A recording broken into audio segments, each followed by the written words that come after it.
Alright, as promised, here is the video Ask Me Anything. So far, there are 29 questions that have come in. If more come in while I'm recording, I promise to answer those too. But let's start off from top to bottom. As an expert in ergonomics, do you recommend a gaming chair over a standard office chair, not the hella fancy office chairs? I'm not sure what you mean by the hella fancy ones. I'm assuming you mean like the expensive executive chairs. Money-wise, generally speaking, a gaming chair is going to cost more. In terms of the ergonomics, they're about equal. It really matters more that your chair has three really important things: appropriate armrests, appropriate back support, and more adjustability rather than less. If you can adjust the arms, especially in terms of width as well as height, if you can adjust the angle of the back, if you can adjust the height of the chair, all of those things matter a lot more, whether than it's gaming specific versus standard office chair. Next question, why is Meepo the best hero in Dota 2? Because Sheepsticks plays him, that's why.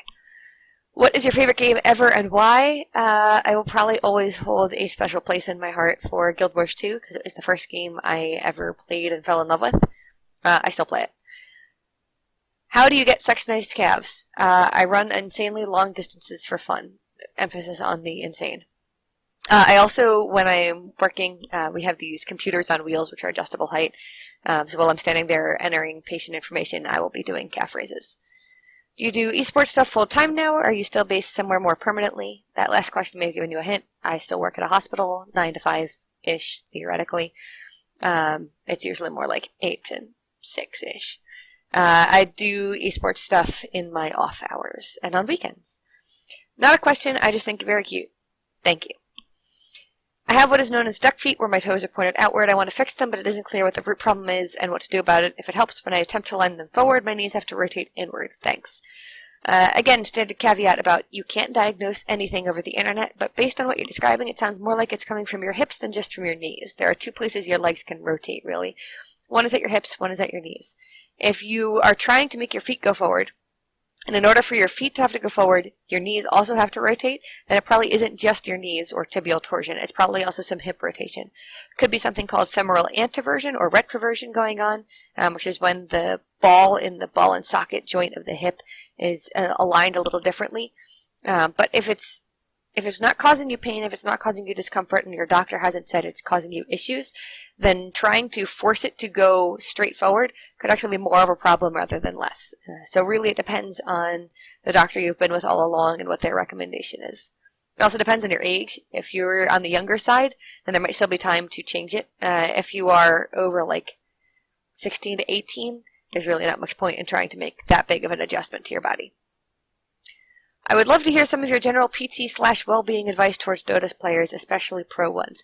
This could be an entire video of its own, so in the very quick, very basic stuff, make sure your setup is ergonomic.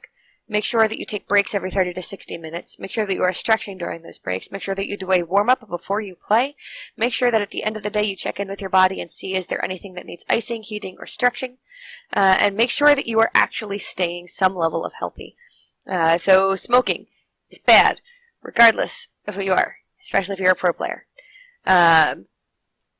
Keeping active to some extent, and it doesn't have to be running. I get that running is my thing, and I love it, but not everybody does.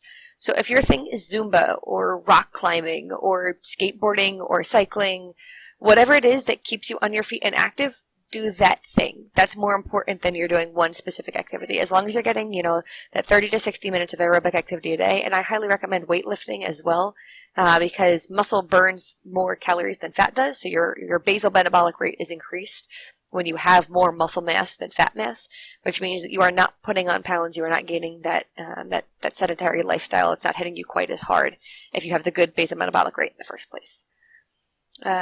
Any advice on the ergonomics of using a smartphone for long periods of time, laptops on laps, or non-ideal surfaces for long travel?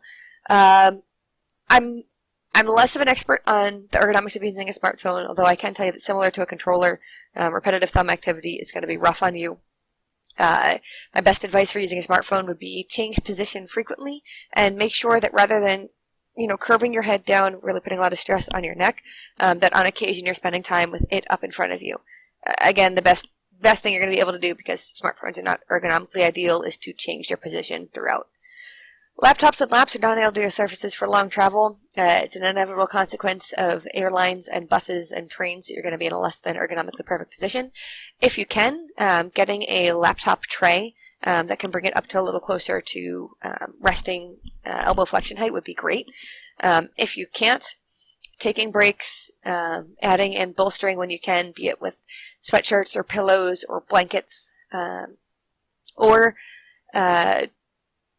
using the flip down tray. That can also be an option depending on the height.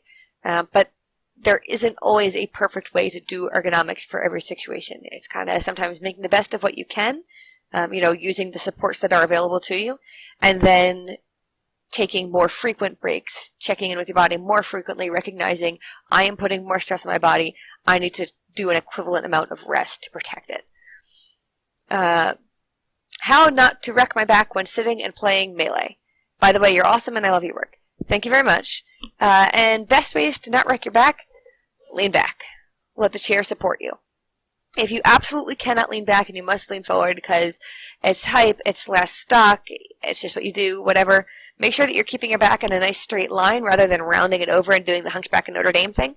That way you're keeping your core engaged. You're not putting too much stress on your vertebrae. And also, when you are leaning back in your chair, you don't want to be slumping or slouching. You still want to be well supported with your core engaged. Your ab muscles, your back muscles should still be having some amount of resting muscle tension. They shouldn't just be not doing any work whatsoever. And there's ways you can train your core. Planks would be my, if you could only pick one exercise to train your core with, I pick planks. They engage your entire core. They don't do that repetitive lumbar flexion that crunches and sit-ups do. They can cause a lot of stress. And they really do hit multiple muscle groups rather than just one. Want to get drunk together and do questionable things at TI? Thank you, but no thank you. It hurts when I do this. What do I do? Do I just stop doing that, or do I sit on a yoga ball? What? If it hurts when you are doing it, stop doing it. If you're asking about whether or not you should sit on like a physio ball at your desk for short periods of time, if you have good core strength already, sure. If you have back issues and you want to fix your back issues, don't just start sitting on a ball. Fix your back issues first, and then as your core is strong enough, sure, try out sitting on a physio ball. It might be more comfortable for you. It might let you engage your core more. I still recommend a chair with armrests and a back above all else for good ergonomics when you're sitting for a long period of time. Are you both a physical therapist and a medical doctor, or do you carry the title doctor with another doctorate degree? Thanks. Nope. I am a doctor of physical therapy, DPT. I actually have that up on my wall right now, but I can't guarantee that if I pick up the webcam and turn it around to look at it, this will actually go well, but we're going to try anyway. So, camera. All right, there's the wall. That's my University of Delaware. All right, well. Okay, that's her sinus. University of Delaware is up there. You can't read that all that well, but that does say Doctor of Physical Therapy. That's my clinical degree. I am not an MD. I am not a PhD. I have a clinical doctorate degree, the Doctorate of Physical Therapy. Can I be your friend, Mr. V? Mr. V, of course we can be friends, especially when you carry me while we're playing Dota.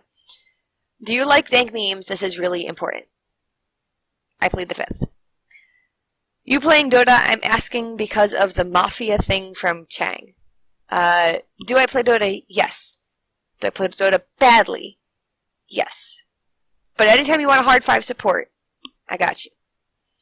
What do you think is the leading cause of hand injuries in Smash? Is the technicality of this too much, or do people hold the controller improperly? I need a larger sample size before I could say for sure, but the two biggest things I've noticed so far about working in Smash is a lot of tension in the thenar eminence and in the forearm, which I think has to do with the technicalities of the characters that I see them most commonly with, which would be Fox and Falco. But I think there's an equal amount of stress placed from bad posture while sitting, and then that leaning forward position with the hands unsupported, but the elbows kind of resting on the thighs. A lot of people sit with their wrists tilted down like this in what's called ulnar deviation, which is a lot of stress as well. So if I had to pick one, probably the repetitive motion more than anything else, but there are definitely other factors at play. Answer and justify the following question: melee or ranged in the context of RPG a la D&D? I pick ranged on the grounds of mobility. You can go in if you want to, However, you can choose to stay out of range of the attacks of whatever you are fighting.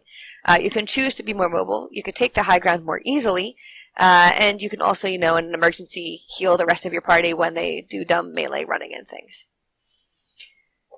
I feel like my neck gets stiff a lot. Any basic stretches to know about?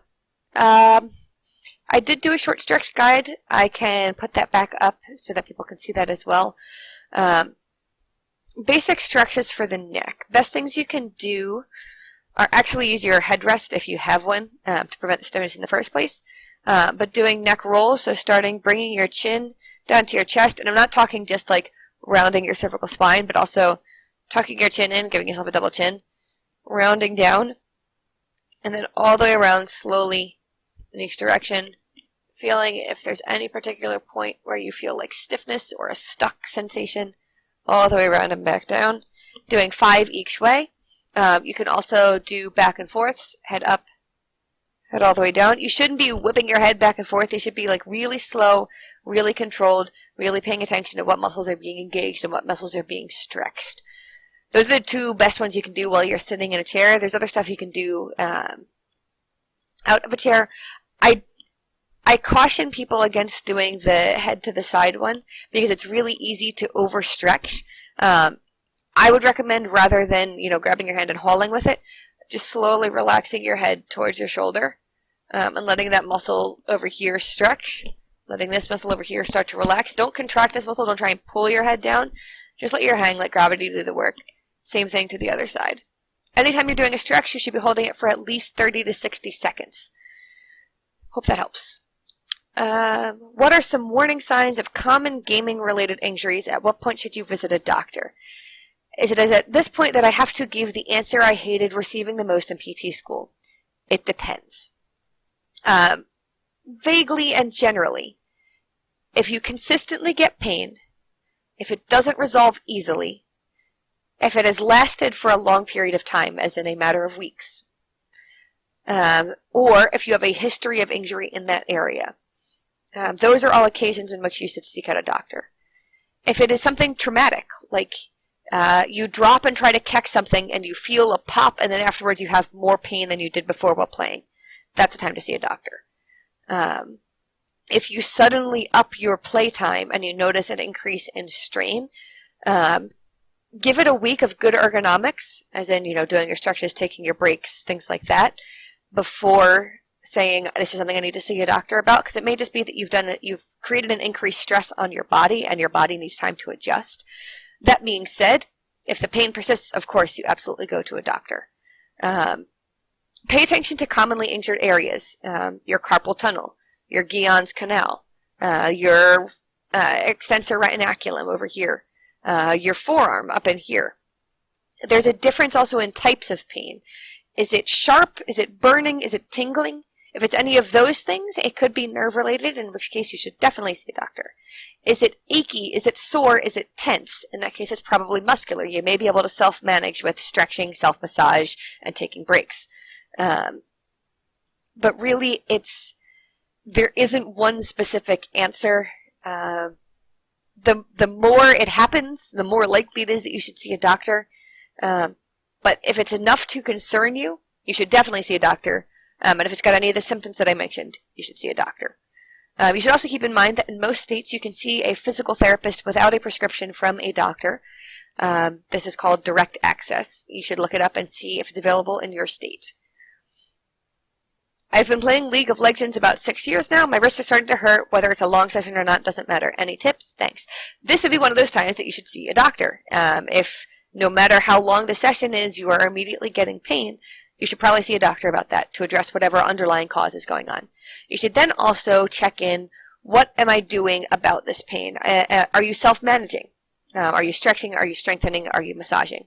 Is your setup good? Is there something that is causing stress? Could you remove that stress and then alleviate the issues that your hands are having? What size is your mouse? What location is your keyboard? There's really so many things that it could possibly be affecting your wrist pain that I really can't suggest this one. So ask your doctor about carpal tunnel. adjust your setup for ergonomics. If you have questions, shoot me a picture of your setup. I will have a look at it. Make sure that you're doing things to manage it yourself to some extent. And yes, most importantly, if none of those things are working, and if this pain has been going on for a while, and it has nothing to do with the amount of time you're spending playing, then yes, you should see a doctor or a physical therapist in person. What is the best/proper gaming posture? Mouse plus keyboard, controller, fight stick. I want to be able to game forever. I would like you to be able to game forever too. You'll have to talk to other people in cryogenics and stuff for the living forever part of things. But in terms of your ergonomics, I can help. As previously stated, best possible posture for playing for long periods of times.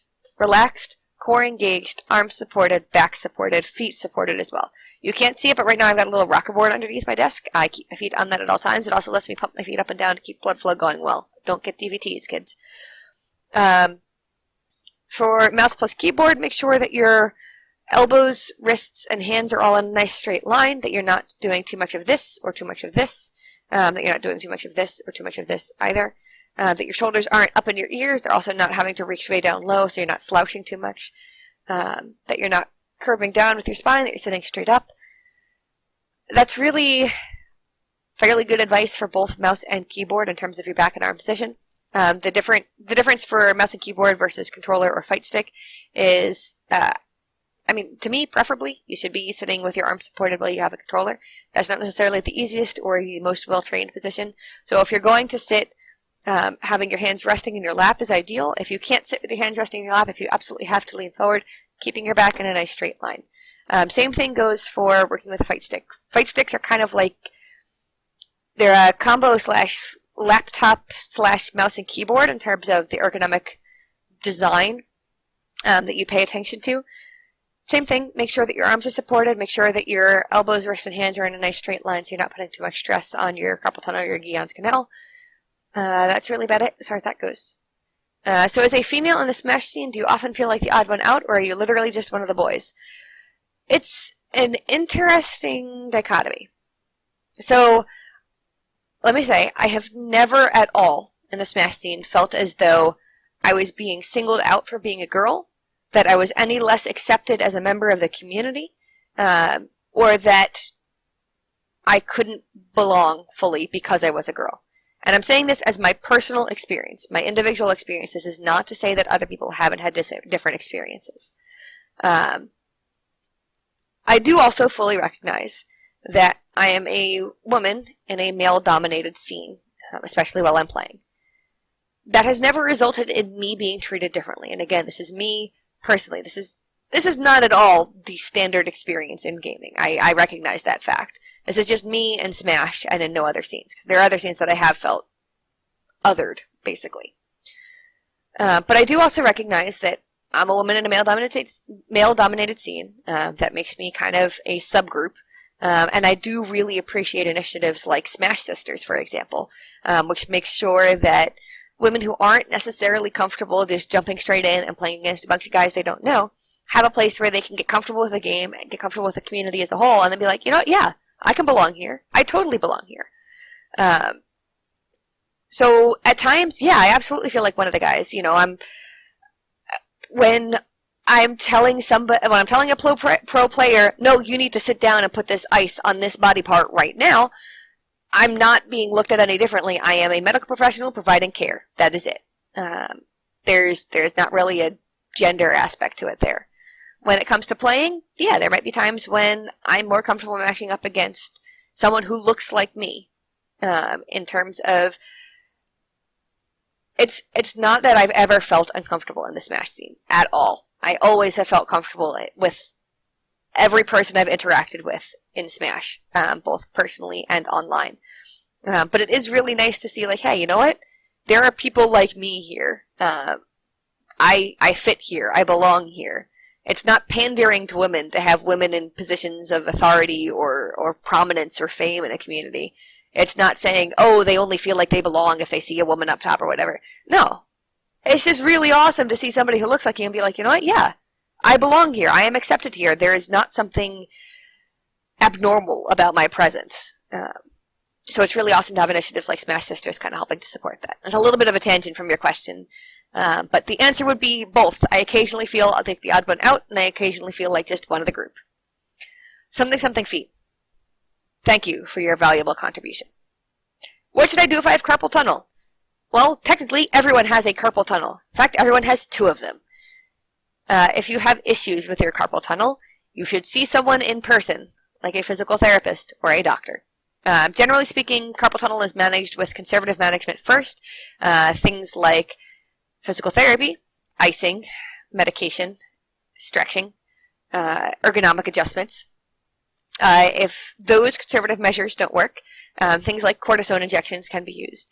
If all conservative measures fail, and that includes rest and taking time off, but if all conservative measures fail, then surgery is kind of a last resort. Surgery is always a last resort. Surgery is never a first choice, because any surgery, no matter how minor or small, carries very significant risks with it.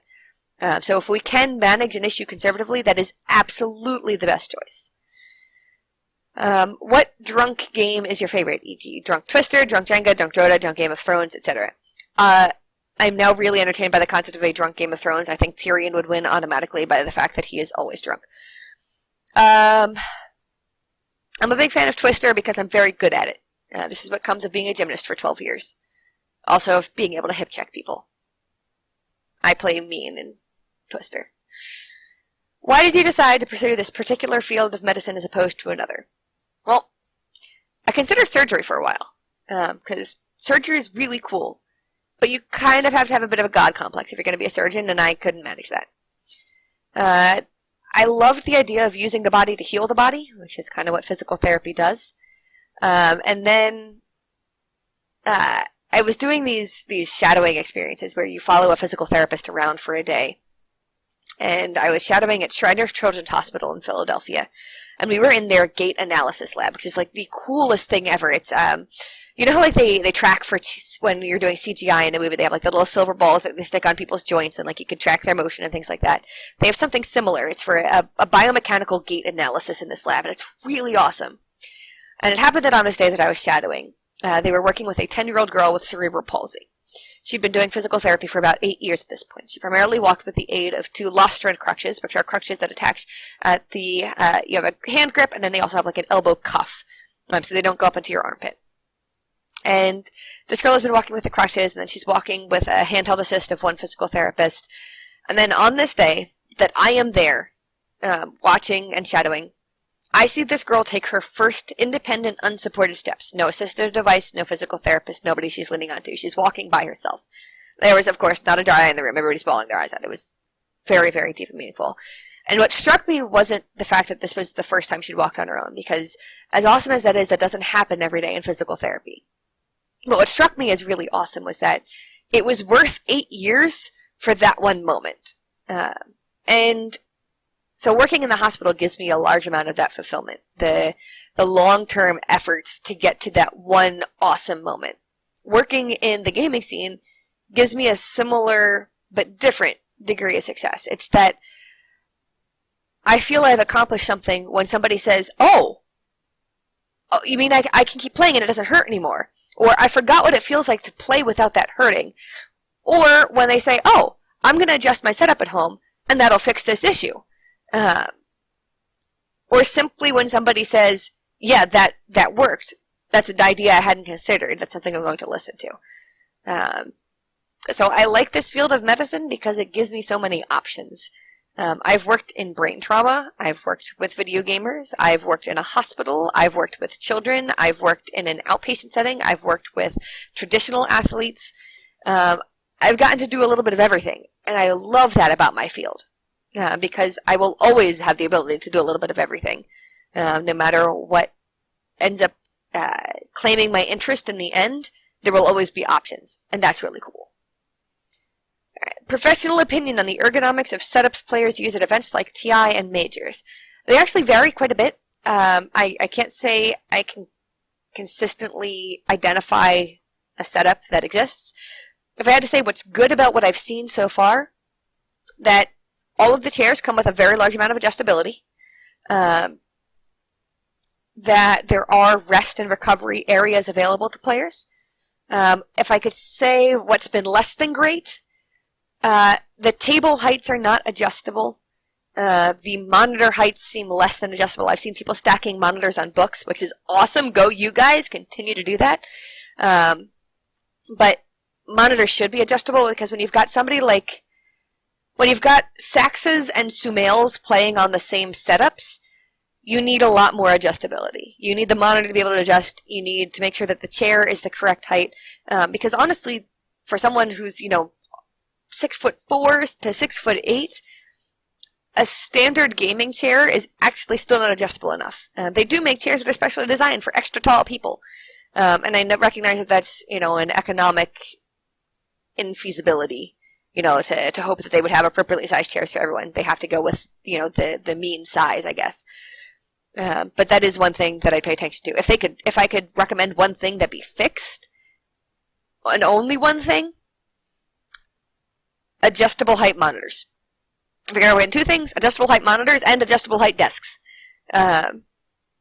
If I could recommend three things to change, adjustable height monitors, adjustable height desks, and on-site physical therapists who can give those ergonomic recommendations in person and treat patients for injuries. But I might be slightly biased on that account.